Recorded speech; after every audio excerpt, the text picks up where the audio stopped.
बिस्मिल्लाहिर्रहमानिर्रहीम। अस्सलाम वालेकुम नादरीन, आप यूट्यूब चैनल देख रहे हैं। मैं इमरान खान हूँ। अपोजिशन ने ऐलान किया कि वो ऑल पार्टीज़ कॉन्फ्रेंस बुलाएंगे और ये एक बड़ा अच्छा कदम है।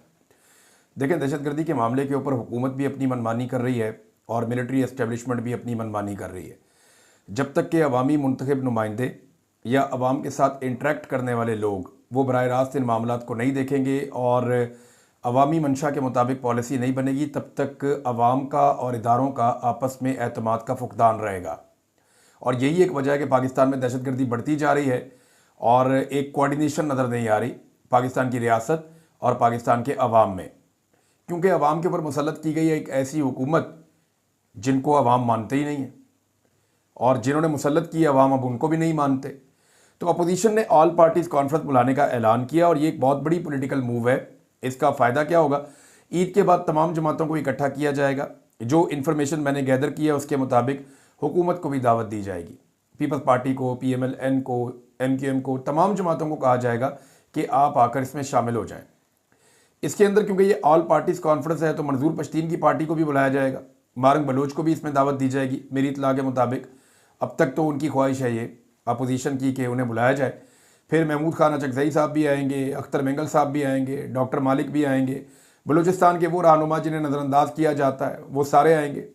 मेरे ख्याल में जो जमात इस्लामी के मौलाना साहब हैं आदातुर रहमान साहब, उनको भी बुलाना चाहिए ताकि वो आएँ और वो भी बलूचिस्तान का जो गवादर का रियल मसला है वहाँ पे वो हक दो तहरीक चलाते हैं। गवादर के अंदर वो बड़ी ज़ोरदार उनकी तहरीक चलती है, तो वो भी आएँ, वो भी आके अपने मसाइल को बताएं जमात इस्लामी को, फजल रहमान साहब की पार्टी को, पीर साहब पगाड़ा को, GDA की पार्टी जो है उसको बुलाया जाएगा। दीगर जो कौम परस्त जमातें हैं पूरे मुल्क के अंदर उन तमाम को दावत दी जाएगी, ANP समेत, और वहाँ पे खुली बातचीत होगी। देखें, अभी ये बंद कमरे के अंदर जिस किस्म का ये एक इजलास किया गया कमेटी का, कौमी सलामती कमेटी का, और उसका जो एलामिया जारी किया गया, अब ये तो एक हॉस्टाइल इन्वायरमेंट है ना। आर्मी चीफ बैठे हुए हैं, सीनियर तरीन फ़ौजी अफसरान बैठे हुए हैं और जो हुकूमत है वो मिलिट्री एस्टेब्लिशमेंट की वजह से इक़्तिदार में बैठी हुई है, तो वो कैसे उनसे सवालात कर सकते हैं? ना कोई सवाल ना कोई जवाब। तो यहाँ पे जो ऑल पार्टीज़ कॉन्फ्रेंस है इसके अंदर मिलिट्री एस्टेब्लिशमेंट तो नहीं आएगी। वो तो अपनी तौहीन समझते हैं कि जिस जगह पे अवामी नुमाइंदे बैठें या कोई जरगा बैठे वहाँ पे आके वो जवाबात दें। हाँ, लेकिन ये ज़रूर होगा कि यहाँ पे एक मुश्तरका एलामिया लाने की कोशिश की जाएगी ईद के बाद। अब इसमें जो बात होगी, चंद चीज़ें जो मेरे तक पहुँची हैं, इनमें सबसे पहले ये है कि एस्टेब्लिशमेंट की जो सियासत में मुदाखलत है इसको भी डिस्कस किया जाएगा। फरवरी 2024 की धांधली भी इसमें डिस्कस हो जाएगी। एक्चुअल तो मामला बलूचिस्तान और खैबर पख्तूनख्वा का है कि यहाँ पे जो दहशतगर्दी है वो क्यों है, ये दहशतगर्दी कौन लेकर आया, कौन इस दहशतगर्दी के लिए ज़िम्मेदार है, कौन सी पॉलिसीज़ की वजह से दहशतगर्दी बढ़ती चली जा रही है। यहाँ पे अगर इंटेलिजेंस का एक फेलियर है, हमारी जो खुफिया एजेंसियाँ हैं अगर वो नाकाम हो रही हैं मालूमात इकट्ठी करने में या पहले से मालूमात को हासिल करके दहशतगर्दों के हमलों को रोकने में, तो उसकी वजूहात क्या है उनके ऊपर बात होगी। सियासी जमात और इमरान खान साहब को कुचलने का जो एजेंसियों का पूरा फोकस है इसके ऊपर भी बात होगी। जबरी गुमशुदगियाँ जो हो रही हैं, जो वसाइल पे वहाँ पे लोगों के वसाइल हैं, सूबों के जो वसाइल हैं उनके ऊपर वफाक ने किस तरीके से कंट्रोल किया हुआ है और वहाँ के जो मकामी लोग हैं वो कितनी पिसी हुई ज़िंदगी गुजार रहे हैं, उनकी महरूमियाँ क्या हैं। जब इन सारी चीज़ों पे बात होगी तो फिर एक एलामिया जारी होगा और वो जो एलामिया होगा वो अवामी उमंगों की तर्जुमानी कर रहा होगा। अब वो लोग फैसला करेंगे कि पाकिस्तान में क्या एक फुल फ्लैज ऑपरेशन होना चाहिए या नहीं होना चाहिए। मैंने एक सर्वे करवाया आज और सर्वे का रिज़ल्ट जो है वो भी आ गया है। मैं आपको ये दिखा भी देता हूँ जो सर्वे मैंने करवाया। मैंने सवाल पूछा था कि पाकिस्तान में जो दो सूबों के हवाले से ख़ास तौर पे मैंने पूछा था कि क्या बलूचिस्तान में और खैबर पख्तूनख्वा में एक नया मिलिट्री ऑपरेशन शुरू होना चाहिए। तो 91% लोगों ने, 91% पाकिस्तानियों ने 13,376 वोट पढ़े और 91% पाकिस्तानियों ने यह कहा कि नहीं, कोई ऑपरेशन नहीं होना चाहिए, जबकि 9% पाकिस्तानियों ने कहा जी कि हाँ ऑपरेशन होना चाहिए। तो ये तो एक इमरान खान साहब जिस तरफ खड़े होते हैं, मैं आपको पहले ही ये कह चुका हूँ कि पाकिस्तान की अक्सरियत उस तरफ खड़ी हो जाती है। अगर आपने ऑपरेशन करना है या कोई चीज़ करनी है तो आपको इमरान खान से इजाज़त लेनी पड़ेगी, उनके साथ डिस्कस करना पड़ेगा। फिर वो जब इसको कायल हो जाएंगे और वो कोई बात करेंगे तो पाकिस्तानी फिर इमरान खान के साथ खड़े हो जाएंगे।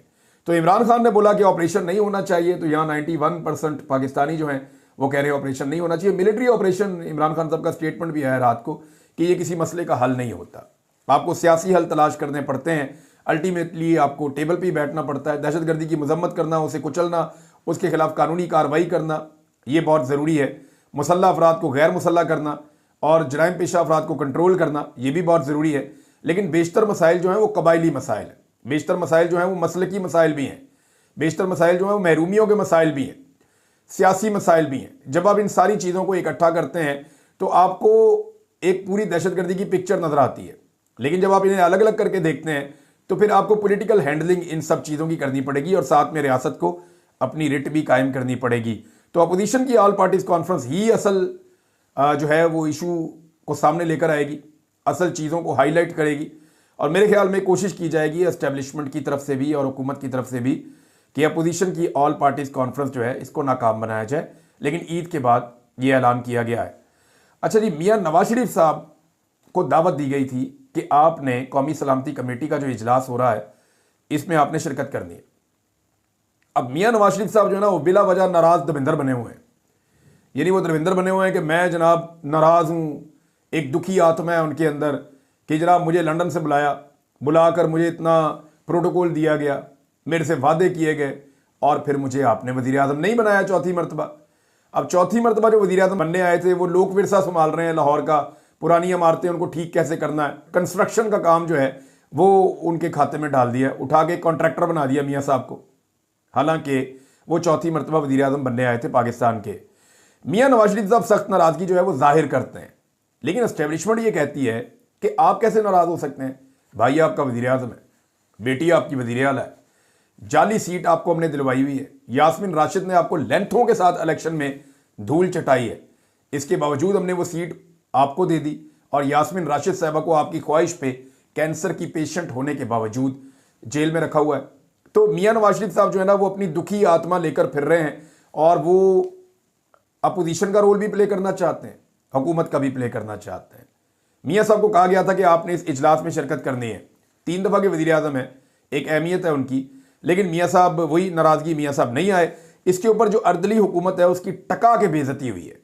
ये मैं आपको खबर दे रहा हूँ, मुझे 2 सहाफ़ियों ने ये खबर उन्होंने कहा जी इमरान साहब हम तो रिपोर्ट नहीं कर सकते, लेकिन आपको पक्की बात बता रहे हैं कि अर्दली हुकूमत की टका के बेइज्जती हुई है एस्टेब्लिशमेंट की तरफ से कि नवाज शरीफ को हमने इलेक्शन जितवाया, वज़ीर आज़म आपका, वज़ीर आला आपकी, जाली मैंडेट के साथ आपको लाकर बैठा दिया है, अब किस बात की नाराज़गी है भाई? वो अभी हमें ज़रूरत थी उनकी, उन्हें आना चाहिए था कौमी सलामती कमेटी के इजलास में, लेकिन मियाँ साहब गए नहीं। और ये मियाँ साहब बड़े समझदार हैं, वो क्यों नहीं गए? ये जो दुखी आत्मा बनने का वो एक नाटक करते हैं, वो क्यों करते हैं ये मैं आपको बताता हूँ। वजह यह है कि मियाँ साहब किसी भी एलामिया का बोझ मजीद उठाना नहीं चाहते, वो पहले ही बहुत बदनाम हो चुके हैं। मियाँ साहब ये तो चाहते हैं कि ऑपरेशन हों पाकिस्तान के अंदर, क्योंकि ऑपरेशन होंगे, हालात ख़राब होंगे तो पाकिस्तान इलेक्शन से दूर जाएगा, और मियाँ साहब इस वक्त पाकिस्तान में इलेक्शन नहीं चाहते। लेकिन मियाँ साहब किसी भी ऑपरेशन का बोझ भी नहीं उठाना चाहते, किसी एक बयानिए का या एस्टेब्लिशमेंट जो भी करना चाहती है, मियाँ साहब एस्टेब्लिशमेंट के किसी भी बयानिए का या उनके किसी भी फैसले का बोझ भी नहीं उठाना चाहते और बेनिफिशरी बनकर भी रहना चाहते हैं। अब हुआ यह है कि इन्होंने एक बयानिया तैयार किया हुआ है नवाज शरीफ साहब ने और उनके साथियों ने, वो ये है कि जब ये सारा वक्त गुजर जाएगा तो हम कहेंगे जी नवाज शरीफ साहब का जानबूझकर रास्ता रोका गया था और हमेशा से जो लोग ये खेल खेलते हैं उन्होंने नवाज शरीफ के साथ खेल खेला था और नवाज शरीफ के भाई को फंसा लिया और हमें पंजाब दे दिया, बेयारो मददगार छोड़ दिया, हमारे पास इख्तियार कोई था नहीं, लिहाजा मियाँ नवाज शरीफ साहब को दीवार से लगाकर पाकिस्तान का बेड़ा गर्क कर दिया गया। ये बयानिया भी अक्सर जो है वो जावेद लतीफ़ साहब सुनाते भी हैं, इसीलिए उन्हें कोई ओहदा नहीं मिला। लेकिन ये मियाँ नवाज शरीफ साहब ने जाना इसी रास्ते पे, ये सबको पता है कि अल्टीमेटली उन्होंने वहाँ जाना है और वो झूठी मूठी की नाराज़गी जो है वो शो करते रहते हैं। अब अर्दली हुकूमत की जब टका के बेइज्जती हुई तो उसके बाद फिर एक प्रेस कॉन्फ्रेंस की गई जिसमें बताया गया कि जी मियाँ साहब तो बीमार हैं और बीमार होने की वजह से अल्लाह ताला मियाँ साहब को सेहत अता फरमाए, बीमार होने की वजह से मियाँ साहब नहीं आए। अच्छा, इसमें एक फुटेज भी आई है जहाँ पे मरियम नवाज साहिबा जा रही हैं उम्रे पे और वहाँ मियाँ नवाज शरीफ साहब के साथ डॉक्टर अदनान खड़े हैं। मतलब डॉक्टर अदनान जो है ना, इनको अवार्ड मिलना चाहिए जितना इन्होंने शरीफ खानदान की खिदमत की है। कि जो फुटेज आई है ना उसमें डॉक्टर अदनान साहब ने स्टेथोस्कोप पहना हुआ है जैसे वो किसी वार्ड में घूम रहे हैं या किसी अस्पताल के अंदर घूम रहे हैं, बधाई वो फुटेज को देख के लगता है कि उन्होंने वो गले में वो डॉक्टरों वाला जो आला होता है ना, कान से लगाते हैं मरीज को चेक करते हैं, वो पहना हुआ है और मियाँ साहब के साथ वो खड़े हुए हैं। तो ऐसा दिखाई देता है कि शायद मियाँ साहब बड़ी इमरजेंसी में है, खुदा ना खास्ता कुछ भी हो सकता है और मियाँ साहब को फ़ौरन चेकअप की ज़रूरत पड़ सकती है। तो ये फुटेज भी जारी की गई जिससे साबित हो कि मियाँ साहब बीमार, और दूसरा ये कहा भी गया कि मियाँ साहब क्योंकि बीमार थे इसलिए वो इस मीटिंग में नहीं आए। लेकिन एस्टेब्लिशमेंट ने नाराज़गी का इजहार किया कि नहीं जी ये कोई बात नहीं है और ये हमारे साथ मियाँ साहब ज़्यादती कर रहे हैं। मियाँ साहब को लगता है कि मियाँ साहब के साथ ज़्यादती हुई है और मियाँ साहब इसके ऊपर एक बयानिया बनाने का इरादा भी रखते हैं। अब नादरीन, जो असल भूंचाल आया हुआ है ना, वो अहमद नूरानी साहब की स्टोरी से आया हुआ है। इस स्टोरी के अंदर ना 4 कैरेक्टर्स हैं टोटल, अगर आप देखें 4 इसके हिस्से हैं। एक जो है वो आर्मी चीफ की कज़न है, उनके बारे में कहा गया जी कि वो एक किंग की तरह, एक मलका की तरह बिहेव करती हैं और उन्हें बार बार प्रमोशन गलत तरीके से देकर, कानूनी तरीके को फॉलो किए बगैर उनको एक बहुत बड़े इदारे का CEO लगा दिया गया। ये क्लेम किया गया उस खबर के अंदर। अब इसका कोई रिबटल नहीं आया, कोई जवाब नहीं आया। दूसरा, उनके एक और रिश्तेदार हैं, उनके हवाले से खबर आई, फिर मोहसिन नकवी साहब के हवाले से, फिर उनकी साहबजादियां जो हैं उनके हवाले से आई कि उनके पास ऑफिशियल पासपोर्ट कहां से आ गए। तो इसका जवाब जो है वो ये दिया जाता है कि क्योंकि उनके दोनों के जो हस्बैंड हैं वो कोई ऑफिशियल ड्यूटी के ऊपर थे, असाइनमेंट पे थे, लिहाजा इसलिए उनको ऑफिशियल पासपोर्ट मिले तो दोनों बहनों को भी मिल गए। तो सेम डेट में कैसे मिल गए, ये भी एक बड़ा सवाल है जो पैदा होता है कि एक ही दिन में 2 अलग अलग खवातीन हैं, उनके अलग अलग शौहर हैं। और फिर अहमद नूरानी साहब ने ये दावा किया मेरे से बात करते हुए, उनका ये कहना था कि एक बेटा जो है वो दामाद वो फौज में है और दूसरा नहीं है, और उन्होंने कहा कि ये तो कागजात तो जब मर्जी जब चाहें तैयार कर सकते हैं, मेरी खबर के अंदर कोई झोल नहीं है। अच्छा, इस खबर से जान छुड़ानी थी, अक्लमंदों ने किया क्या, उन्होंने उठा के अहमद नूरानी के भाइयों को लापता कर दिया जबरी तौर पे। अब जब लापता किया जबरी तौर पे तो ये रोला बहुत बढ़ गया।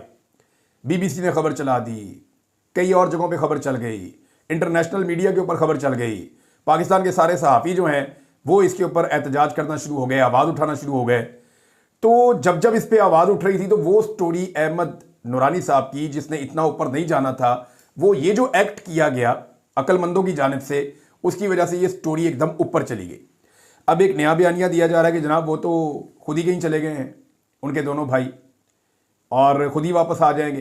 तो इससे ऐसा बज़ाहिर नज़र आ रहा है कि अहमद नूरानी साहब के भाइयों को अब छोड़ने का बंदोबस्त किया जा रहा है कि जान छुड़ाओ इस मामले से, इसको डाउन प्ले करना है, इसको ख़त्म करना है। लेकिन ये मामला ख़त्म होगा नहीं, क्योंकि देखिए यहाँ पे अब रिस्पॉन्सिबिलिटी जो है वो जुनैद अकबर साहब की है। हुकूमत तो ऐसी जुर्रत करेगी नहीं।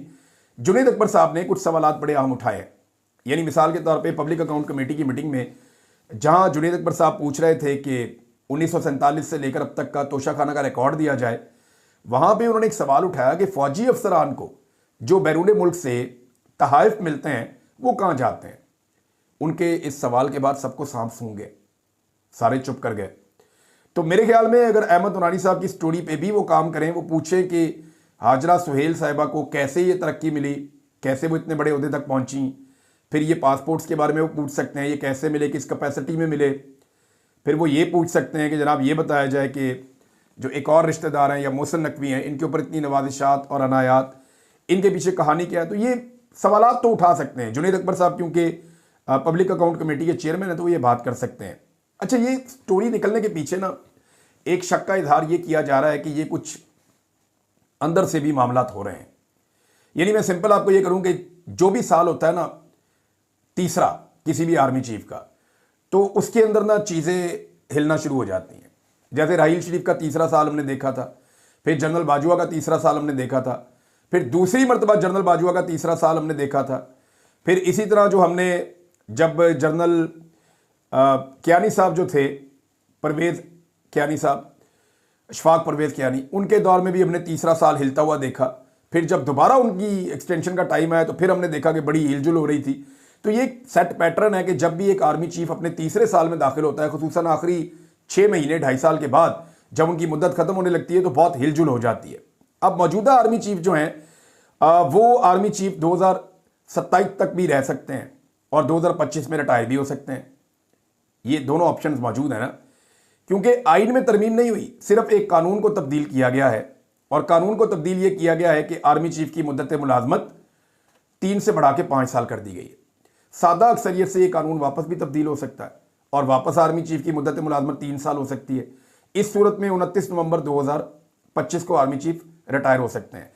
अब जो पाकिस्तान तहरीक इंसाफ की मखसूस नशिस्तें हैं उनकी तरफ आ जाएं।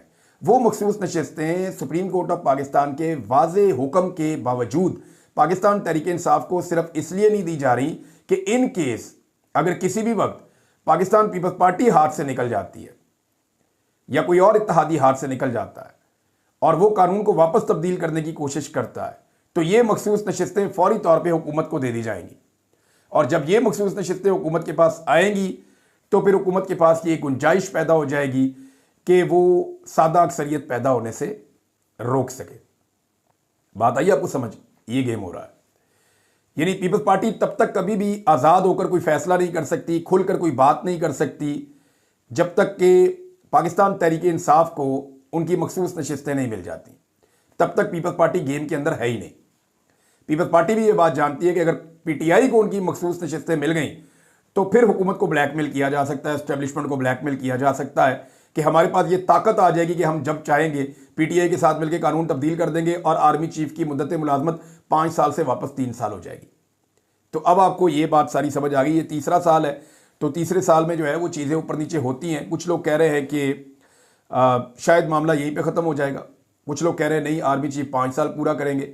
लेकिन ये तीसरा साल है और तीसरे साल में बहुत सारी चीज़ें होती हैं। अभी आप देखते जाइए, हम भी देख रहे हैं, हमने हमेशा होते हुए देखी हैं क्योंकि एक सेट पैटर्न है और इसी तरह होता है। तो इस दफ़ा क्यों नहीं होगा, ये बड़ा सवाल हो सकता है क्योंकि हमेशा तो होता है। नाज़रीन, ये सरकारी वसाइल के ऊपर और प्रोटोकॉल के ऊपर उम्रे पे रवाना हुए हैं शहबाज शरीफ और मरीम नवाज़। अंदाज़ा कीजिए आप, अल्लाह की इबादत करने जा रहे हैं, सरकारी वसाइल, सरकारी लोग साथ जा रहे हैं, बहुत सारे लोग साथ ज्वाइन कर रहे हैं। वज़ीर आज़म एक जेट के अंदर जा रहे हैं, वज़ीर आला उनके साथ जा रही हैं, सरकारी वसाइल हैं, सरकारी प्रोटोकॉल हैं। अंदाज़ा कीजिए आप, ये उम्रा हो रहा है रमज़ान मुबारक में। अच्छा, मेरी इत्तला के मुताबिक वहाँ पे कुछ बड़े अच्छे कैमरामैन का बंदोबस्त किया गया है, बड़ा ही नफीस किस्म का कैमरा वर्क किया जाएगा और आपको आने वाले दिनों में बड़े रूह परवर मनाज़र नजर आएंगे। और बैकग्राउंड के अंदर जो है वो इस्लामिक म्यूज़िक या कुछ नातें आपको सुनाई देंगी और फ्रंट के ऊपर स्लोमोज बनेंगे, कुछ ऐसी वीडियोस बनेगी। कैमरा वर्क का बंदोबस्त किया गया है। बहरहाल अब ये तय करना है कि जो वीडियोस बनती हैं उनको कब कब कैसे कैसे किस किस ने अपलोड करना है और वो कहाँ तक जाती हैं। अब नाज़रीन, मरीम नवाज़ साहिबा का एक पुराना क्लिप वायरल हो गया अहमद नूरानी साहब की जो स्टोरी है उसके बाद। उस क्लिप में मरीम नवाज़ क्या कह रही हैं, ये देखें। वो ये कह रही है कि अहमद नूरानी अगर कोई चीज़ निकाल कर लाए हैं तो उन्हें धमकियां नहीं देनी चाहिए, उसकी बातों का जवाब दें। ये जब मरीम नवाज़ अपोजिशन में थी तो उस वक्त एस्टेब्लिशमेंट के खिलाफ जर्नल थे, पापा जॉन्स का एक पूरा स्कैंडल निकाल कर लाए थे अहमद नूरानी साहब। तो उस वक्त मरीम नवाज़ ये कह रही थी कि उनके सवालों का जवाब देना चाहिए, उन्हें धमकियां नहीं देनी चाहिए। तो आज मरीम नवाज़ की वालिद की और चचा की हुकूमत है, अपनी भी हुकूमत है और वही शख्स है, वही एस्टेब्लिशमेंट है, वो एक और स्टोरी निकाल कर लाया है। बजाय इसके कि उसकी बातों का जवाब दें, अब तो धमकियां भी नहीं दी जा रही बल्कि उसके 2 भाई अगवा कर दिए गए हैं। उनकी वालदा का स्टेटमेंट मैं पढ़ रहा था, मुझे बड़ी तकलीफ़ हो रही थी। उनकी वालदा ये कह रही थी कि सब जानते हैं कौन ये बच्चे अगवा करता है, पूरा पाकिस्तान जानता है कि बच्चों को उठाकर कौन ले जाता है। अल्लाह ताला हमारे साथ है, किसी से कोई उम्मीद नहीं है। इस उम्र के अंदर उनकी वालदा परेशान है। उन्होंने अदालत के अंदर केस किया है और ये पता चला है कि उनका केस नहीं लगाया जा रहा जानबूझकर। इसकी 2 वजूहत हो सकती हैं, या तो ये बंदोबस्त किया जाएगा कि उनके भाइयों को छोड़ दिया जाए, या फिर कोई और बंदोबस्त किया जा रहा है क्योंकि अदालत तो बहुत हद तक कंट्रोल कर ली गई है। इस्लामाबाद हाई कोर्ट के अंदर तो अब वो बात नहीं रही, बल्कि हाई कोर्ट के जो जज साहब हैं वो ये भी कह रहे थे, जो इमरान खान साहब का केस सुन रहे थे जज साहब, उन्होंने कहा जी मामला तो हमारे ऊपर आ गया है, आपकी तो फिक्र नहीं है, तो अपनी अदालत की पड़ गई है जो हालात इस वक्त हो गए हैं। नाज़रीन, नवाज शरीफ साहब के बेटे का जो डिफ़ॉल्ट का मामला है, ये पूरे पाकिस्तान के अंदर जंगल की आग की तरह ये खबर फैली है। सोशल मीडिया के ऊपर तरह तरह की जो है वो शरीफ ख़ानदान को तनकीद का सामना करना पड़ रहा है। और लेकिन देखें, अब उन्होंने इसका जो बयानिया दिया या इसका जो जवाब जारी किया PMLN ने, वो बहुत हैरान कुन है। वो ये कहते हैं कि ये जो टैक्स चोरी और डिफ़ॉल्टर हुआ है नवाज शरीफ का बेटा, ये जी 1 साल पहले हुआ है। यानी ये तो वो मौलवी वाली बात है ना कि मैंने 7 महीने पहले पीटीआई को बुरा भला कहा था, गालियां दी थी, आज नहीं दी। तो भाई इन 7 महीनों में आपने रुजू किया? नहीं किया। तो ये यानी मुझे समझ नहीं आती, जैसे लीडर थे वैसे ही इनके चेले सारे एक जैसे ही है कि जी 1 साल पहले डिफॉल्ट हुआ था, या ये गंद हमने उस वक्त मारा था, या ये जो फर्ज करें टैक्स चोरी है ये हमने उस वक्त की थी, आज नहीं हम कर रहे। भाई उस वक्त आपने की थी, आज खबर बाहर आई है कि आपको जुर्माना हो गया है 5.2 मिलियन पाउंड्स का, तो जुर्माना जमा करवाए जनाब। आपने टैक्स चोरी की हुई है, वहां पे भी टैक्स चोरी कर दी, पाकिस्तान के अंदर भी आपका कोई समझ नहीं आती, कोई हिसाब किताब पता नहीं चलता, कोई मनी ट्रेल आपका नहीं मिलता। नादरीन एक खबर और है, और ये बड़ी अफसोसनाक खबर है। ये हमारे एक बड़े अच्छे दोस्त, मेरे से तो बहुत सीनियर हैं, वो हाफिज़ हुसैन अहमद साहब, फजल रहमान साहब की पार्टी से इनका ताल्लुक़ है, बीच में कुछ इख्तलाफात भी होते रहे, बड़े शानदार इंसान थे, मेरा बड़ा अच्छा इनके साथ ताल्लुक़ था, बहुत सारे प्रोग्राम्स हमने इकट्ठे किए। 2 लोगों से मेरी बड़ी अच्छी दोस्ती है इस जमात में, हाफिज़ हुसैन अहमद साहब से थी और एक हाफिज़ अब्दुल्ला साहब से। तो हाफिज़ हुसैन अहमद साहब हमारे अंदर नहीं रहे, अब वो इंतकाल फरमा गए हैं। अल्लाह ताला रमज़ानुल मुबारक का महीना है, उनको जवार रहमत में जगह अता फरमाए, उनके दर्जात को बुलंद करे। एक बड़ी अच्छी शख्सियत थे, और फजल रहमान साहब ने कहा कि जी उनकी वफ़ात से हसीन यादों का एक बाब ख़त्म हो गया, ये फजल रहमान साहब ने कहा। नाज़रीन खबरें तो और भी है, और ख़बरें तो मेरे पास बहुत सारी हैं। ये चीनी के ऊपर इन्होंने जो डकैती मारी है वो भी है, पंजाब हुकूमत के खिलाफ वाइट पेपर आया वो भी है। इसके बाद एक खबर यह है कि जाफ़र एक्सप्रेस का मुकदमा अब दर्ज किया गया है। अब अंदाज़ा करेंगे जो दहशतगर्दी हुई है, दहशतगर्दों के खिलाफ मुकदमा अब दर्ज किया गया, और जो सोशल मीडिया वाले हैं उनके ऊपर मुकदमे धड़ाधड़ पहले से दर्ज हो रहे हैं। ये है प्रियॉरिटी, यहां से आपको समझ आ जानी चाहिए।